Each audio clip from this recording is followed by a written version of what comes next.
kita selalu menginginkan ada inovasi-inovasi baru dan ini bisa bersinergi dengan pemerintah juga, terutama pemerintah Kota Makassar untuk bersama-sama membangun kota ini. Ya. Baik, terima kasih. Ya. Pertanyaan berikutnya mungkin saya hanya dikasih waktu 2 pertanyaan untuk Anda ini karena katanya Anda harus terburu-buru untuk ada urusan yang lain. Baik Anda. Karena Mario sudah di sini, kemudian kita terhubung dengan banyak mitra yang bergabung dengan kita hari ini. Akan sangat baik kalau misalkan Kanda sebagai Kadisub dan mewakili pemerintah Kota Makassar bisa memberikan pesan mungkin atau kesannya kepada kawan-kawan mitra maupun bagaimana Kanda? Iya, nah, ini kan dalam kondisi yang sekarang ini di mana kita bagaimana menggeliatkan juga ekonomi, di sisi lain juga bagaimana protokoler kesehatan ini juga dikedepankan. Jadi ini harus diseimbangkan antara bagaimana ekonomi ini berjalan, tapi tatanan baru dalam era new normal dalam kondisi sekarang ini juga menjadi menjadi suatu hal yang utama yang harus kita lakukan. Betul. Ya, jadi tetap berpedoman kepada hal-hal yang sifatnya protokoler kesehatan. Itu yang pertama. Yang kedua, karena saya ini Kadis Perhubungan, saya juga meminta kepada semua mitra Gojek barangkali untuk kiranya betul-betul kita bersama-sama ini bagaimana melihat Kota Makassar ini bisa lebih baik. Ya, kita berkendaraan itu harus ada rambu-rambunya, ada etika berlalu lintas. Tidak seenaknya kita berjalan di jalan raya karena di situ juga ada hak-hak orang lain yang harus kita perhatikan. Jadi bukan kita punya jalan. Karena ini adalah jalan umum, jadi harus kita sama-sama saling saling pengertian terhadap pengguna-pengguna jalan yang lain.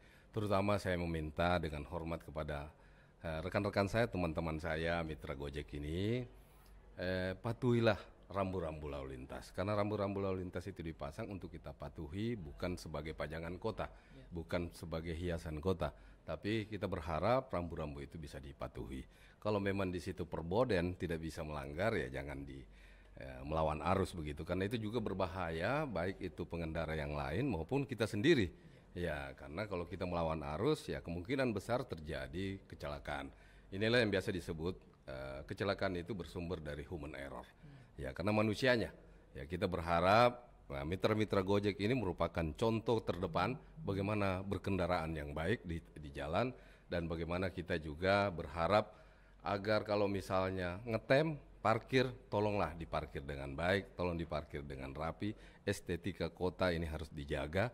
Kalau kita rapi dalam menerapkan itu, kita berharap Makassar ini tidak menjadi sumber kemacetan, tapi Makassar ini bisa memberikan mitra-mitra Gojek ini bisa memberikan kontribusi bahwa Makassar ini tidak macet dengan itu tadi, kita patuh kepada aturan-aturan yang ada. Saya kira itu, Dinda. Terima kasih, Kak Mario. Saya tidak akan menyimpulkan kesan dan pesannya. Saya yakin kawan-kawan mitra yang hadir pada hari ini dan yang bergabung di sosial media Gojek Makassar pada hari ini sudah mendengar yang pertama tadi bagaimana deskripsi dari pemerintah Kota Makassar terhadap keberadaan Gojek, dan yang kedua menurut saya juga poin pentingnya kesan dan pesan untuk kita bagaimana terus memperbaiki diri sebagai bagian dari masyarakat Kota Makassar dan mendukung program-program pemerintah, terutama dari sisi keamanan berkendara, kenyamanan di jalanan, dan estetika Kota Makassar. Sekali lagi kami mewakili Gojek Makassar dan yang bergabung dengan kita pada hari ini mengucapkan terima kasih banyak kepada Kepala Dinas Perhubungan Kota Makassar, Bapak Muhammad Mario Said. Terima kasih. Assalamualaikum warahmatullahi wabarakatuh. Terima kasih. Selamat Gojek yang ke-10 tahun. Ewako.